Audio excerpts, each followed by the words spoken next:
101.5 Costa Rica Radio presenta. En un movimiento realmente grandioso porque hubo muertos. Las voces del pasado en el presente. El primer momento en que piso tierras de América Central. Esto es El Hilo de la Historia. Aquí, en el estadio de Génova, Juan Callazo, Costa Rica.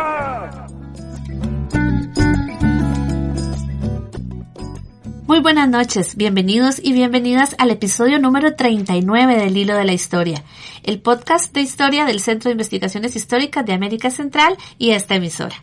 Yo soy Sadie Salas y hoy me acompaña nuevamente mi compañero Randall. ¿Cómo estás, Randall? ¿Tanto tiempo? Tanto tiempo, Sadie, y feliz año a todos y todas quienes nos escuchan. Así es, bienvenido de nuevo al Hilo de la Historia.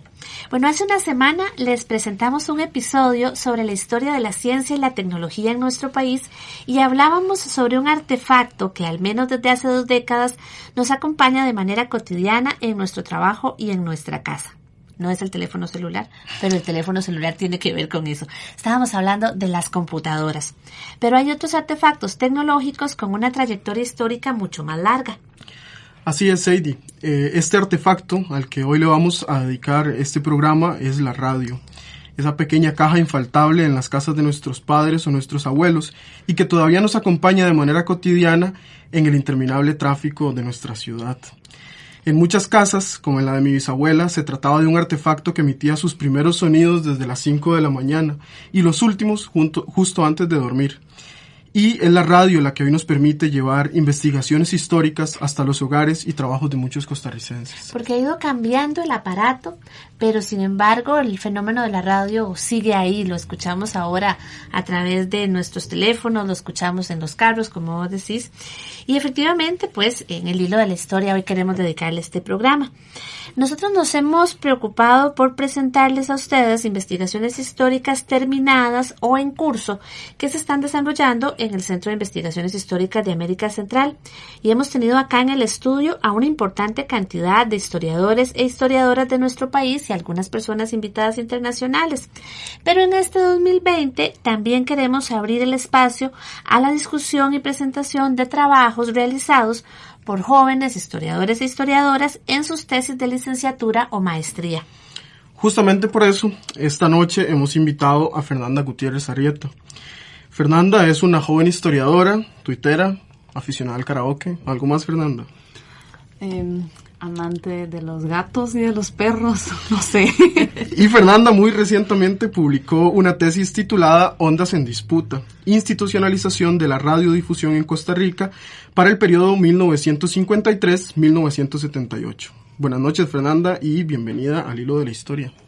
Bueno, muy buenas noches y muchísimas gracias por invitarme.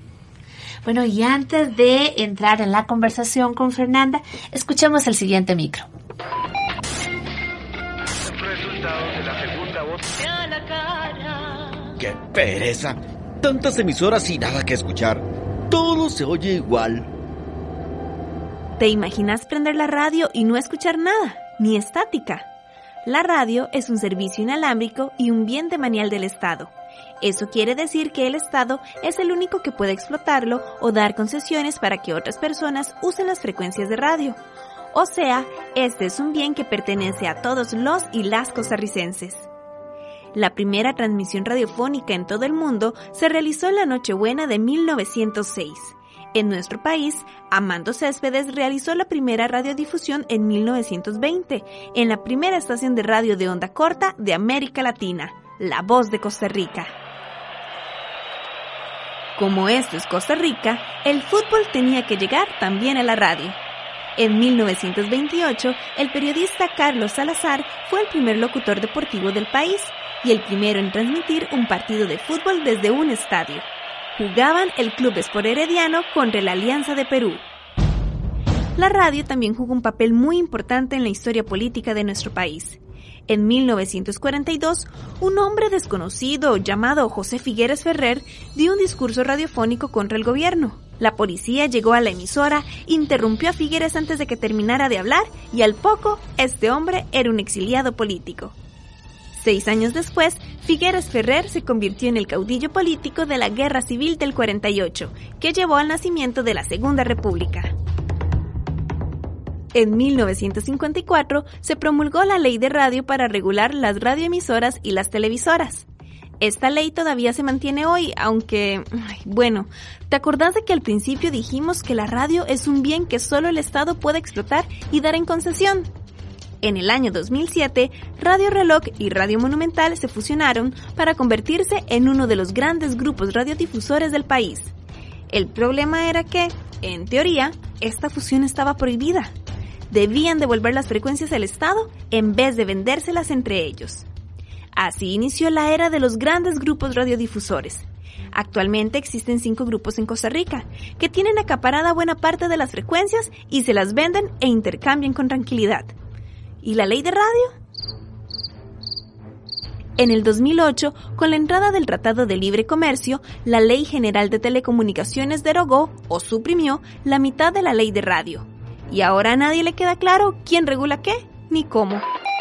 Con la entrada de Internet y la radio en línea, todavía se escribe la historia de la radio en Costa Rica y el mundo. Y todavía ahora queda mucho por aclarar en el mundo de las ondas hertzianas, para que disfrutemos de la radio en nuestro día a día.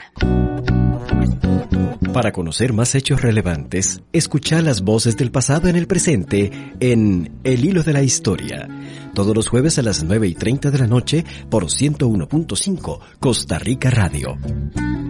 Bueno, este micro nos hizo un breve repaso por la historia de la radio y los distintos papeles que ha jugado en nuestro país y nos permite empezar esta conversación. Fernanda, como hablaba Randall, a veces asociamos la radio con el aparatito que estaba en la casa de nuestras abuelas o nuestros abuelos y lo vemos como un artefacto del pasado. Pero contanos por qué la radio merece atención desde la historia y qué tanta relevancia tiene hoy en día. Bueno, la relevancia de la radio y su comprensión desde las ciencias sociales, yo la veo desde el presente. No es necesariamente desde esta visión romántica de, ay, qué bonita la radio de antaño, aunque sí lo pienso, pero a lo que me refiero es que la radio es un medio de comunicación que en este país todavía mantiene una vigencia significativa. Veamos que en la encuesta nacional de cultura del 2016, realizada por el Ministerio de Cultura y Juventud y el INEC, señala que poco más de la mitad de la población, como por ahí un 58%, escucha radio en un promedio de 5,7 días a la semana. Es decir, como que a pesar de que todavía utilizamos muchísimo el televisor, los teléfonos, con internet y todo esto, la radio todavía sigue estando muy presente en los hogares. Y junto a esto también es válido considerar el dato de que solamente superada, por supuesto, por los teléfonos y los televisores, la radio es el tercer dispositivo con más presencia en los hogares costarricenses. Y esto mismo nos lleva a considerar que antes de 1970, por ahí, la radio era el dispositivo de recepción de información y de comunicación que predominaba en los hogares. Por lo que ahí es donde yo también veo la relevancia histórica de este medio. O sea, hubo un momento en donde la radio primó como medio por el cual pasaba el influjo cultural musical, el publicitario, las noticias, entre otros. Y todo esto a mí me llevó a preguntarme por el tema del poder económico y político que se puede ejercer a través de la administración de los medios de comunicación o a través del control de los medios, pues, que para mí es la parte que le da un carácter definitivo de fenómeno relevante de estudio dentro de una disciplina como la historia. Por otro lado, siempre desde esta mirada que hago desde el presente, es que a nivel global la radio es una tecnología comunicativa que ahorita se encuentra en un proceso de digitalización con miras al aumento de la calidad de las transmisiones, por ejemplo, pero también a la democratización de la comunicación y sobre todo con miras a la optimización del espectro radioeléctrico, es decir, una mejor administración, como el aumento de las emisoras que se pueden, de las estaciones a las que se pueden acceder. Y esto también es otra dimensión que para mí explica la importancia de ver este tema de la radio como un tema vigente. Y es también un terreno de disputa, ahora sigue siendo terreno de disputa de todos esos intereses políticos y económicos. Fernanda, y ahora estabas hablando sobre el poder económico y político de la radio. ¿Qué podemos encontrar para el caso de Costa Rica, en ese periodo que estudiaste del 53 al 78, ¿cómo se manifiesta ese poder económico y político que hay sobre la radio? Bueno, es muy usual reflexionar alrededor de los medios de comunicación el tema del control económico y de la instrumentalización política, ¿verdad? Como, qué sé yo, pensemos en los periódicos, en la televisión y en la radio. Cuando yo lo investigué, lo que pude ver de forma clara y sintética es la manifestación de los modelos de administrativos que básicamente se pueden catalogar como el modelo público, el modelo privado o el modelo mixto. Esto así como a muy grandes rasgos. Entendiendo que el modelo privado es cuando este medio se maneja como si fuera propiedad privada y en una dinámica de mercado. Mientras que el modelo público promueve el uso de la radio como un servicio público, pues. Yo lo que encontré respecto a esto es que desde que llegó la radio a Costa Rica se habían dado las condiciones que llevaron a que el sistema radiofónico costarricense se configurara como un modelo privado, o sea, desde finales de la década del 20, y esto significó que los empresarios fueran los actores más importantes en la administración del espectro radioeléctrico.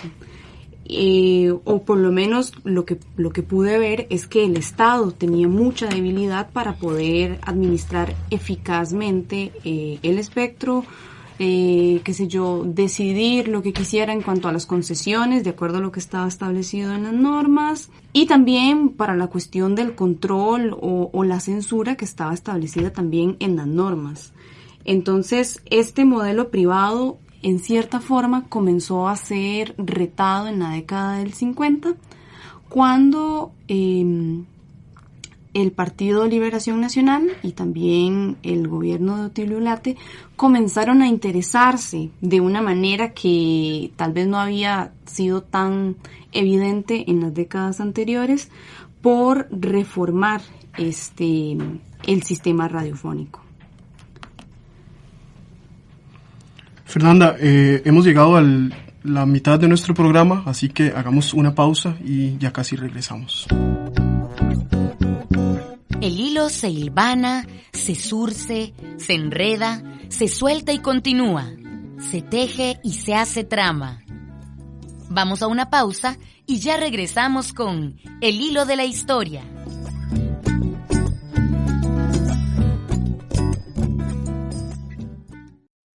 La idea del Ministerio de Cultura surgió dentro del Partido de Liberación Nacional en la campaña política de 1965. Fue una idea de Daniel Uber, candidato. Él incluso lo anunció en campaña que iba a establecer el ministerio. Posteriormente, surgió una iniciativa, creo recordar, de don Francisco Morales y don Fernando Salazar Navarrete para que se creara un Ministerio de Juventud. Las dos ideas siguieron machacando por ahí hasta que don José Figueres en su última campaña decidió no crear dos sino crear uno, al que eventualmente se le adjuntó la cartera de deportes por las evidentes relación y afinidad que tenía con las otras dos. El programa más importante con que inició el Ministerio de Cultura en 70 fue un proyecto de lectura popular que había ideado don Pepe Figueres y al cual yo le di forma en compañía de Víctor Julio Peralta.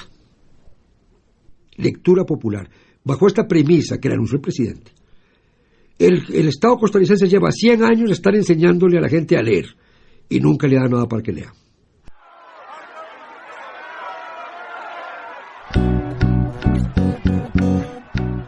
Todos somos hilos en la trama del tiempo. Estamos de regreso en El hilo de la historia. Por mucho tiempo. Estamos en El hilo de la historia, el podcast del Centro de Investigaciones Históricas de América Central, conversando hoy con Fernanda Gutiérrez Arrieta, una joven historiadora que está trabajando el tema Ondas en disputa, institucionalización de la radiodifusión en Costa Rica en el periodo 1953-1978. Fernanda, para retomar un poco lo que hablábamos en la primera parte de nuestro programa sobre la década de 1950, ¿cómo fue vista la radio desde la política costarricense? Ya no como un artefacto solamente, sino también como un instrumento de la política. Es decir, ¿había algún interés específico en la radio o en crear radioemisoras estatales? Bueno, esa fue una de las preguntas que más me emocionaba a mí poder responder a medida que iba realizando mi investigación, porque realmente es muy interesante esta dimensión política de la radio. En términos resumidos, yo encontré que a partir de la década de 1950, como les decía anteriormente, entre los gobiernos de Otilio Ulate y el de José Figueres, inició un momento de altísimo interés en la agenda política por reformar, o mejor dicho, de dotar de una verdadera estructura institucional al sistema radiofónico existente. Esto sucedió en el contexto en que también se estaba buscando aumentar la institucionalidad en general del Estado, no era solo como un interés específico en la radio, sino... Estaba también el Ministerio de Cultura, ¿verdad? En esa época también generándose y fortaleciéndose. No, el ministerio se creó en la década del 70, pero está relacionado. Ya ahorita puedo retomar eso. Una de las consecuencias de este nuevo interés político que a mí me gustaría mucho como resaltar es el del surgimiento del proyecto político-cultural en manos del primer gobierno de Liberación Nacional, que planteó que la radio debía estar al servicio del pueblo y del país. Esta visión, esta frase existía ya desde el discurso de los empresarios de radio en las décadas anteriores, pero la diferencia es que a partir de este momento entra la figura pública del Estado como un actor que también puede llevar a la radio a estar al servicio del pueblo y de una manera, por decirlo así, más legítima, porque son servicios públicos de cultura, de educación, que al parecer, estando en un modelo pues de mercado, no sucedía tanto, porque la publicidad se tragaba tanto el tiempo de la radio que muchas críticas que aparecían en los periódicos era que la radio era puros anuncios y muy poco contenido cultural y formador, aunque esto también es una opinión bastante subjetiva, pero claro, son una de las críticas y cualquier que me semejanza mucho con la realidad también, ¿verdad? Sí. Exacto.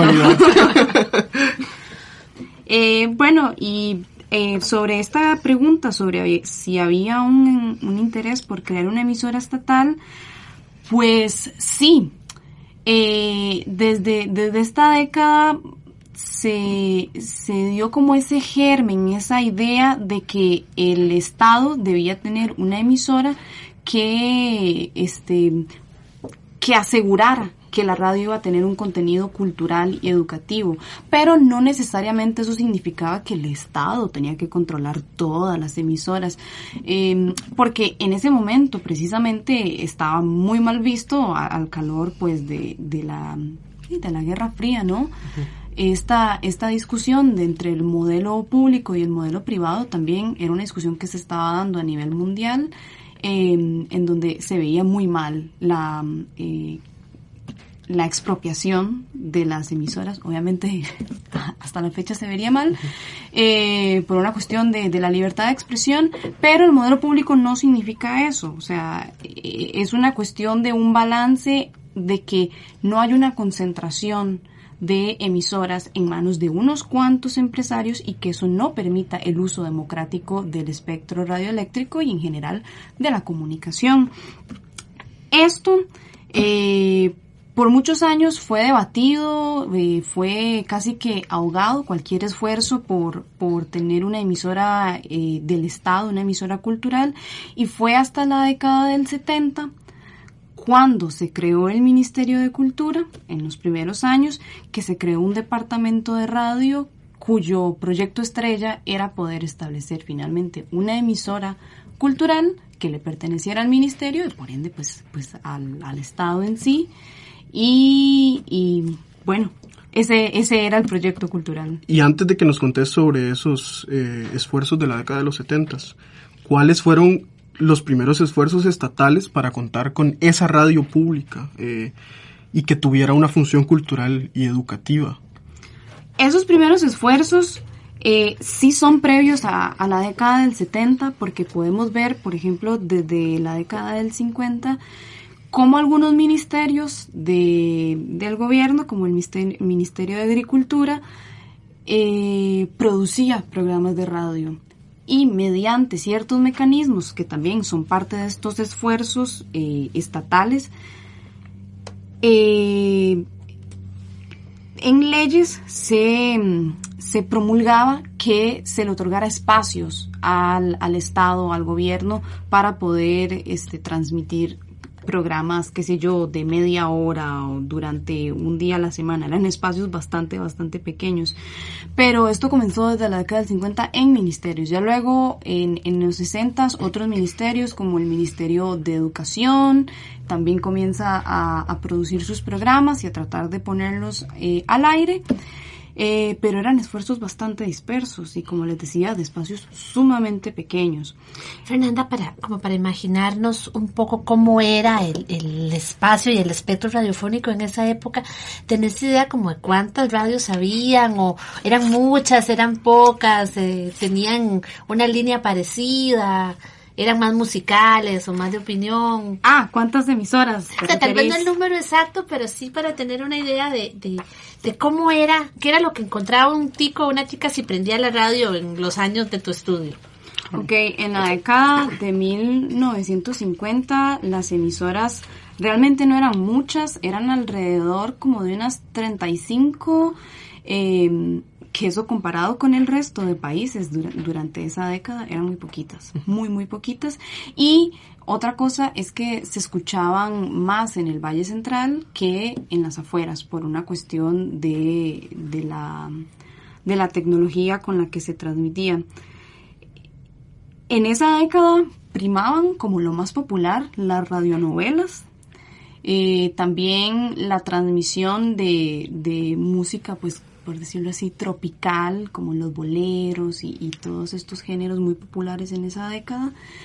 Y muchas noticias y también mucha publicidad. O sea, de verdad que eso era lo que más me encontraba para esa década, lo cual yo he reconstruido a partir de lo que estaba en los periódicos, que eso es una cuestión ahí que a mí me ha dejado también con la duda, que sería muy bueno poder tener una reconstrucción a partir del registro radiofónico, claro. Pero es muy difícil acá, al menos en este país, llegar a hacer eso precisamente por la naturaleza privada de las emisoras en ese momento. Entonces, era este ambiente, ¿verdad?, de una radio como mucho más comercial, enfocada a música, probablemente también como más música que venía de afuera, y en ese escenario es donde se empiezan a hacer estos esfuerzos por contar con una radio estatal, una radio pública que se dedique enteramente a la función cultural y educativa. Fue necesario, me imagino, crear algún tipo de regulaciones para que esto fuera posible. Así es. Como les decía, para estos esfuerzos de institucionalización y de tener un proyecto cultural estatal, el gran aliado eran las leyes. Entonces, si bien la radio tenía una regulación desde la década del 20, una regulación bastante, ¿verdad? Escuálida. Sí, exacto. Que de hecho era más bien para la telegrafía, y de ahí como que nada más modificar un artículo para incluir la telegrafía y la radio, pero no contemplaba las particularidades ni el progreso tan grande que hacía cada año la radio, ¿verdad? El crecimiento de emisoras, los diferentes usos, etcétera. Bueno, la tecnología también.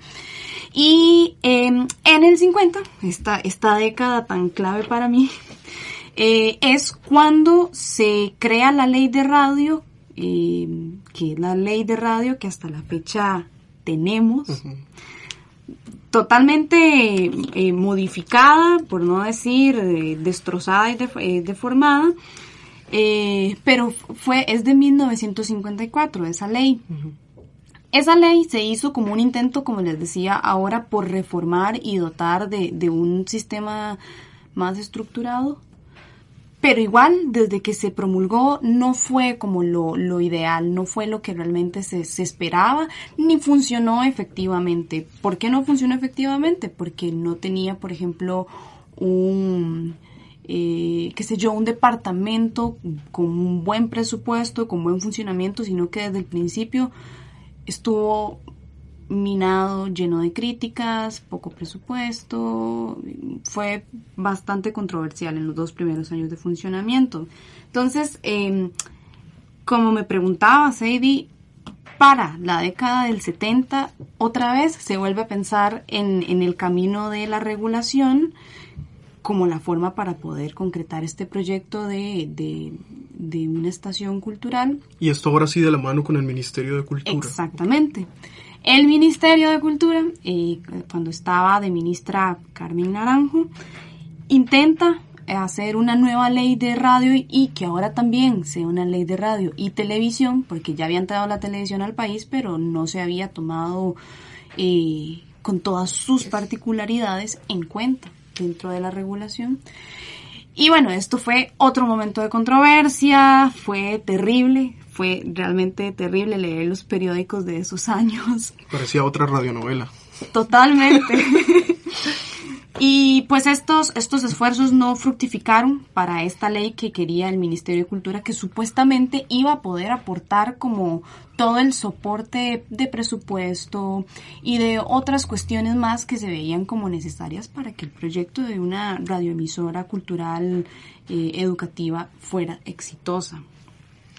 Yo les cuento, para quienes nos están escuchando y quieran más información, que les vamos a dejar también en el texto de nuestro Facebook, donde está anunciado nuestros podcasts, un link a un lugar donde pueden escuchar un audio sobre la historia de la radio del CINAR, de la que se llamó Radio Nacional 101.5 Costa Rica Radio, para que profundicen. Bueno, nos quedan unos poquitos minutos y quisiéramos cerrar, Fernanda, con algún comentario tuyo sobre la actualidad y sobre las polémicas políticas, económicas que rodean la radiodifusión en este momento, en el siglo XXI. Pues sí, como les comentaba al puro principio, hay una cuestión de la dimensión del control económico sobre la radio que en Costa Rica necesitamos profundizar muchísimo. Ya hay algunos trabajos y también algunas instancias, por ejemplo, de la Universidad de Costa Rica, que se han posicionado respecto a eso, que es el debate sobre la democratización de la comunicación. Si las emisoras están concentradas en manos de unos pocos y si también no hay una transparencia en cómo funcionan, cada cuánto se renuevan esas concesiones, porque es una información sumamente difusa. O sea, yo traté como de meterme por ahí y es bastante difícil. A mí me parece que necesitamos muchísimo profundizar en ese tema, porque como les comentaba, la radio sigue en vigencia, la radio sigue siendo una herramienta que más bien por estar en este proceso de digitalización se visualiza como ese medio de comunicación que no nos va a fallar ni aún en los momentos más vulnerables, ¿verdad? Entonces, para mí es súper importante que pensemos en la radio desde la democratización de la comunicación. Fernanda, te agradecemos muchísimo por habernos acompañado esta noche en el hilo de la historia. Antes de despedirnos, queremos agradecerles también por habernos acompañado ustedes en este episodio y recordarles también que pueden escuchar este y todos los demás episodios en la página web del Centro de Investigaciones Históricas de América Central. Pueden buscarnos en Google como El Hilo de la Historia o escucharnos por Spotify. Muy buenas noches y hasta la próxima semana. El Hilo de la Historia es una producción del Centro de Investigaciones Históricas de América Central y 101.5 Costa Rica Radio. El tema musical que nos acompaña es de Wilson Arroyo. Te esperamos el próximo jueves a las 7:30 de la noche y te invitamos a seguirnos por redes sociales.